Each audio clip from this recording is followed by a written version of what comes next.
बिस्मिल्लाहिर्रहमानिर्रहीम। अस्सलाम वालेकुम। आज का हमारा टॉपिक है ऑर्गन ट्रांसप्लांट।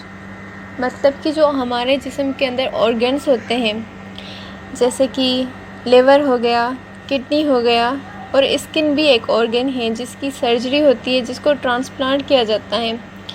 तो वो उसके रीज़न्स क्या होते हैं, ये सब आज डिस्कस होगा इस टॉपिक के अंदर। सबसे पहले जो ऑर्गन ट्रांसप्लांट हुआ था वो हुआ था 1954 में, फ़र्स्ट टाइम। वो किडनी हुई थी ऑर्गन ट्रांसप्लांट, जो कि एक इंसान से दूसरे इंसान में ट्रांसफ़र की गई थी। जब भी हम ट्रांसप्लांट करते हैं किसी भी ऑर्गन का, किसी भी चीज़ का, तो हम क्यों करते हैं? हम इसलिए करते हैं कि जो वो ऑर्गन होता है, या तो वो अपना फंक्शन परफॉर्म करना छोड़ देता है या डैमेज हो जाता है। मतलब यही होता है कि वो ठीक से काम नहीं कर रहा होता है, तो हमें उसकी ट्रांसप्लांट की ज़रूरत पड़ती है। और जो हमें डोनर देता है, ये लाजमी होना चाहिए कि वो डोनर हेल्थी हो। सबसे पहले बात करते हैं लिवर ट्रांसप्लांट की। लिवर ट्रांसप्लांट उन लोगों का किया जाता है जिन लोगों का 80% जो लिवर हो वो डैमेज हो चुका हो या वो ठीक से काम ना कर रहा हो। उनकी जो निशानियां हैं, उनकी जो साइन हैं, वो हैं पेट में पानी ज़्यादा जमा हो जाना, खून की उल्टियां आना या पेट का फूल जाना। ये वो अलामतें हैं जिनको हम बोलते हैं हैंड स्टेज लिवर डिजीज़। फिर उसके बाद उनकी जो पेशेंट होता है उनकी स्कोरिंग की जाती है। वो एक स्कोरिंग सिस्टम होता है जिससे उनकी जांच की जाती है। फिर ये चीज़ इस प्रोसेस के बाद फ़ैसला किया जाता है कि उनके साथ क्या होना चाहिए, उनकी ऑपरेशन की जानी चाहिए या नहीं की जानी चाहिए। दो चीज़ें इम्पोर्टेंट होती हैं, एक डोनर अवेलेबल हो, और दूसरी ये कि जो डोनर होता है, जो यानी दे रहा होता है अपना ऑर्गन, या तो उसकी मतलब रिसेंटली किसी हादसे में मौत हो गई हो, या उसके अलावा उसकी रिसेंटली ही डेथ हो गई हो, या फिर दिमागी मसले में मुब्तला हो। उस ट्रांसप्लांट को हम कहते हैं कैडिवर ट्रांसप्लांट लिवर। अब बात करते हैं किडनी की। सबसे पहले बात करते हैं जो किडनी फेल्यूर होते हैं उसके रीज़न्स क्या होते हैं। किडनी जब काम करना छोड़ देती हैं तो उनके रीज़न्स क्या होते हैं। सबसे पहला जो रीज़न होता है वो होता है टेंशन का, या इंसान ज़्यादा टेंशन ले रहा हो, स्ट्रेस ले रहा हो, या फिर जब ज़्यादा गुस्सा करता हो, हाइपर हो जाए बात बात पे। और दूसरी बात होती है जो डायबिटिक्स के मरीज़ होते हैं, पेशेंट होते हैं, उनको ये ज़्यादा चांसेस होता है कि उनकी किडनी फेल हो जाए। और तीसरी बात होती है जब बॉडी अनफिट हो जाती है, यानी जब फैट ज़्यादा बढ़ जाता है या फिर कमज़ोरी ज़्यादा हो जाती है।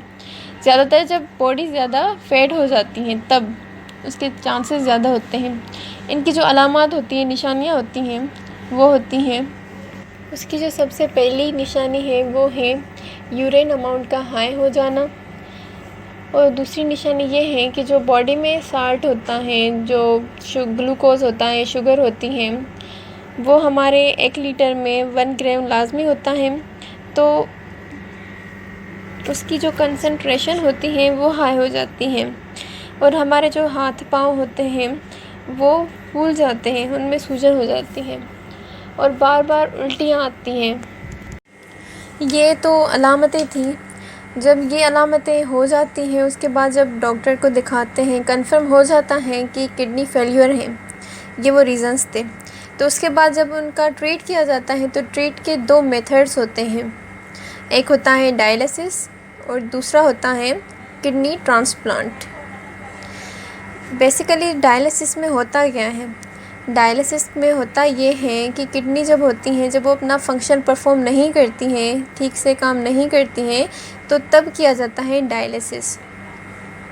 और डायलिसिस में होता ये है कि जो भी उस बंदे का ब्लड होता है तो उस ब्लड में से उसको क्लीनिंग किया जाता है, मतलब उसका ब्लड क्लीनिंग किया जाता है आर्टिफिशियल क्लीनिंग से।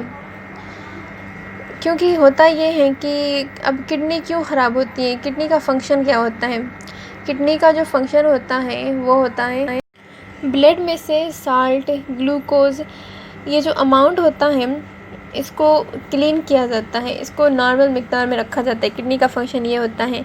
जब किडनी अपना फ़ंक्शन परफॉर्म नहीं करती हैं तो कॉजेज़ क्या होते हैं कि जो हमारा ब्लड होता है उसमें जो साल्ट अमाउंट हो जाता है, जो ग्लूकोज अमाउंट हो जाता है, वो हाई हो जाता है। तो जब वो हाई हो जाएगा तो वो किसी भी इंसान के लिए डेंजरस होता है, उससे उसकी डेथ के चांसेस बढ़ जाते हैं। इस वजह से ये लाजमी होता है कि उसकी ब्लड में से उस अमाउंट को नॉर्मल मिक़दार में मेंटेन रखा जाए।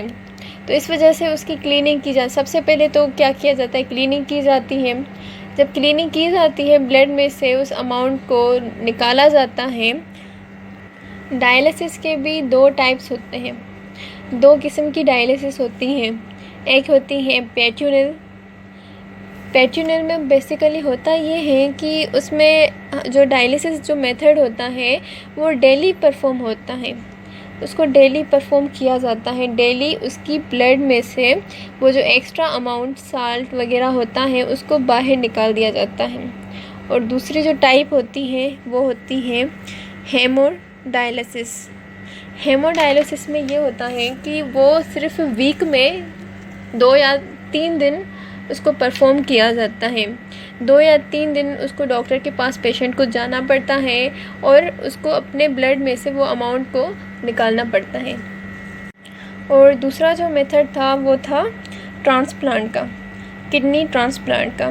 कोई भी जो नॉर्मल इंसान होता है वो अगर खुशी से, क्योंकि हर इंसान के पास 2 किडनीज़ होती हैं, एक उसकी लेफ़्ट साइड में, एक उसकी राइट साइड में, तो वो खुशी से एक किडनी अगर देना चाहता है, डोनेट करना चाहता है, तो वो एक किडनी के साथ भी अपनी ज़िंदगी नॉर्मली स्पेंड कर सकता है। काफ़ी सारे इंसान होते हैं जो किडनी डोनेट करते हैं, काफ़ी सारे फैमिली मेम्बर्स भी करते हैं किडनी डोनेट। तो अगर किडनी डोनेट की जाएगी तो वो इंसान एक दूसरे इंसान की जान बचा सकता है। तो किडनी ट्रांसप्लांट के ज़रिए भी उसकी ज़िंदगी बच सकती है। ये वो मेथड्स है। और तीसरा होता है स्किन भी आल्सो ऑर्गन। स्किन भी एक ऑर्गन ट्रांसप्लांट होता है। जब स्किन जो ऑर्गन ट्रांसप्लांट होता है वो इस केस में किया जाता है जब जैसे कि अगर किसी भी केमिकल की वजह से स्किन जब ख़राब हो जाती है, डैमेज हो जाती है, या वो जल जाती है, बर्न हो जाती है किसी भी रीज़न की वजह से, फिर इस केस में उसी इंसान की जैसे कि मोस्टली जो लेग होती है वहाँ से स्किन वापस आ जाती है, तो वहाँ से स्किन को कट करके उस जगह पे लगा दिया जाता है जो उस इंसान की ख़राब हो चुकी होती है पहले से ही। क्योंकि स्किन के जो कलर्स होते हैं डिफरेंट होते हैं, दूसरे इंसानों के साथ सबके मैच नहीं होते। उसी इंसान का जो पार्ट है स्किन का वो कट किया जाता है नॉर्मली, फिर वापस आ भी जाता है। फिर उसको कट करके उस दूसरी जगह पे सर्जरी करके या ट्रांसप्लांट करके लगा दिया जाता है। ये हो गया ऑर्गन ट्रांसप्लांट। आई होप कि कॉन्सेप्ट समझ में आ गया होगा। Thank you for watching the video.